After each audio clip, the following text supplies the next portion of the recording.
கண்ணு கவனி, கழித்தல் சப்ட்ராக்ஷன். இப்போ இப்படி கொடுத்துருக்குறாங்க. நீ உன்னோட யூஷுவல் மெத்தட் எப்போதும் செய்யறது 117 கழித்தல் 92. எப்படா கண்ணு செய்வ? 7ல் 2 போச்சுன்னா 5, 11ல் 9 போச்சுன்னா 2. ரைட்டா? இதில் ஒன்றும் கஷ்டம் இல்லை. இருந்தாலும் இப்போ இது கொடுக்குறாங்கன்னு வச்சுக்கோ, 117 கழித்தல் 92. 117 என்ன பண்ணோம்? 97. அப்ப இங்கேருந்து என்ன பண்ணுவ? இனமாற்றுதல் இல்லையா? அப்ப என்னவா வரும்? இங்க 17. 17ல் 8 போச்சுன்னா எவ்வளவு? 9. இங்க என்ன இருக்குது? 0. அப்ப இங்க என்னது? மறுபடியும் இனமாற்றுதல் 10. 10ல் 9 போச்சுன்னா எவ்வளவு? 1. இவ்வளவு வேலை செய்றீங்க தானே? இப்ப நான் ஒரு முறை சொல்லித்தரேன், நல்லா கவனி. இப்படி கொடுத்தாங்கன்னா என்னன்னா 100க்கு அருகில் அப்படின்னு பண்ணிக்கணும். என்ன பண்ணும்? அதுதான் 100க்கு அருகில். அது அதிகமா அல்லது குறைவா, இது ரெண்டையும் கண்டுபிடிக்கணும். இப்ப இந்த 117 அப்படின்றதுல 100ஐ விட எவ்வளவு அதிகம்?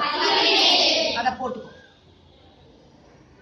92 100ல இருந்து எவ்வளவு குறைவு? 8. அதிகம் குறைவு. புரிஞ்சுதா புரியலையா? இல்ல மிஸ், எனக்கு 100ல இருந்து 92 கழிச்சு 8ன்னு சொல்றதுக்கு பதிலா 8 கூட்டினா 100 கிடைக்கும் அப்படின்றது. அதே மாதிரி இதுல கண்டுபிடிக்கிறது அப்படிதான். உனக்கு எது எளிமையா இருக்குதுன்றத பாருக்குன்னு அது மாதிரி செய்யும். எந்த நம்பரை கூட்டினா 100 வரும்? 8 கூட்டினா 100 வரும். அப்ப அந்த 8 எழுதிக்கும். புரிஞ்சுதா? இல்லாட்டி 100ல இருந்து 92 கழிச்சுட்டா 8 கிடைக்கும். இந்த கழித்தல்ன்றது உனக்கு கஷ்டமா இருக்குது அப்படின்றதுனாலதான் நான் இதை கூட்டலாம் மாத்தி செய்யறேன். சரியாடா கண்ணு? இப்ப இதை என்ன பண்ணணும்? கூட்டணும். 17ஐயும் 8ஐயும் கூட்டணும். அதுவும் எப்படி கூட்டணும்னு சொல்லி கொடுத்துருக்கேன். 17 இல்லையா? இதுல என்ன எடுத்துக்கலாம்? 3. 17 3 20. 17ஐயும் 3ஐயும் கூட்டினா எவ்வளவுமா? 20. இன்னும் எவ்வளவு இருக்குது? 5. அப்ப எவ்வளவு? 25. இதை விட இது எளிமையா இருக்கா இல்லையா? அதுவும் பாரு, இந்த இனமாற்றி கழிக்கிறதுல இது ரொம்ப எளிமையா இருக்கும். இதுல எவ்வளவு அதிகம்? 100ஐ விட 17 அதிகம். 98 எவ்வளவு போட்டா 100 வரும்? எவ்வளவு கூட்டினா 100 வரும்?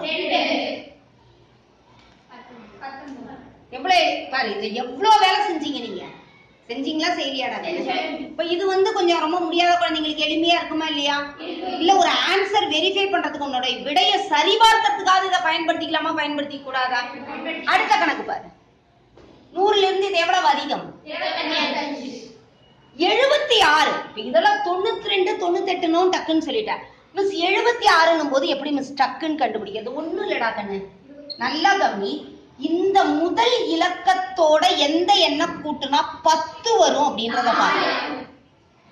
இந்த எண்ணோட எதை கூட்டுனா 9 வருதுன்னு பார்க்கணும். என்ன எண்ணம்? அப்ப இது ரெண்டையும் கூட்டினா 100 வருதா? இப்ப புரியுதா புரியல? இதுலயும் கண்டுபிடிக்கிறதுக்கு என்ன முறைன்னு தெரியுதா? முதல் நம்பரோட நீ என்ன பண்ணிக்கோ, எந்த எண்ணம் கூட்டுனா 10 வருதுன்னு பார்த்தா அதை எழுது. அடுத்தது 10ஆம் ஸ்தானத்துக்கு, புரியுதா? 1 10. இதுல எந்த எண்ணம் கூட்டுனா 9 வருதுன்னு பார்த்தா அதை எழுதணும். அப்ப என்ன? அது 76ஓட 24 கூட்டினா என்ன கிடைக்கும்? 100 கிடைக்கும். எவ்வளவு? 49. புரிஞ்சுதா புரியலையா? கழிச்சு பாரு, கரெக்டா இருக்கா இல்லையா? அதே மாதிரி தான் இங்க. இது 100ஐ விட எவ்வளவு அதிகம்? 47. உனக்கு இதை கண்டுபிடிக்க முடியாத குழந்தை நீ ரஃப்ல எழுதி நான் சொல்லியிருக்கேன். 9ஓட எதை கூட்டினா 10ன்னு மாறும்? 5ஓட எந்த எண்ணெய் கூட்டினா அப்ப என்னது? 41. அப்ப என்னது? 9 8. சரியாடா கண்ணு? புரியுதா புரியலையா? கூட்டும் பொழுது கரெக்டா கூட்டி, அதே மாதிரி மீதி வந்துச்சுன்னா இந்த மீதி எடுக்கணும், இதோட கூட்டி போடணும். சரியா? புரியுதா? அதனால கழித்தல் அப்படின்றத என்னது? கூட்டல் தான் எனக்கு ரொம்ப பிடிக்கும்ன்றவங்க கூட்டலா வச்சு செய்யறதுக்காக. ஆனா என்ன? 100க்கு அருகில் 100 வச்சுக்கணும்.